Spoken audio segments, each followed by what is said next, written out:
আমার বাড়িতেই কুমড়ো গাছ দেখো।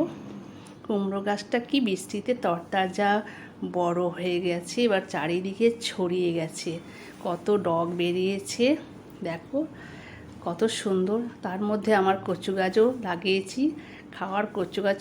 দিন এক কচু গাছের রেসিপি তোমাদের করে দেখাবো, আজকে কুমড়ো গাছটাই দেখাই। দেখো কুমড়ো গাছটা চালে উঠে গেছে, কুমড়ো গাছে কুমড়ো হয়েছে, কিন্তু এই বৃষ্টির জলে আমি দেখাতে পারবো না তোমাদের ভিডিওটা, অন্যদিন তোমাদের দেখাবো। তোমরা দেখো কত সুন্দর। আজকে আমি কুমড়ো পাতা তুলে নেব এবং কুমড়োর পাতার বড়া করব।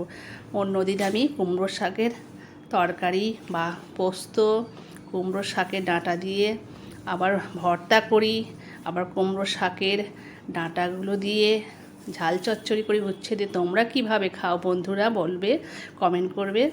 ভালো লাগলে সাবস্ক্রাইব করবে, কমেন্ট করবে, লাইক করবে। থ্যাংক ইউ বন্ধুরা, ভালো থেকো, সুস্থ থেকো, বাই বাই।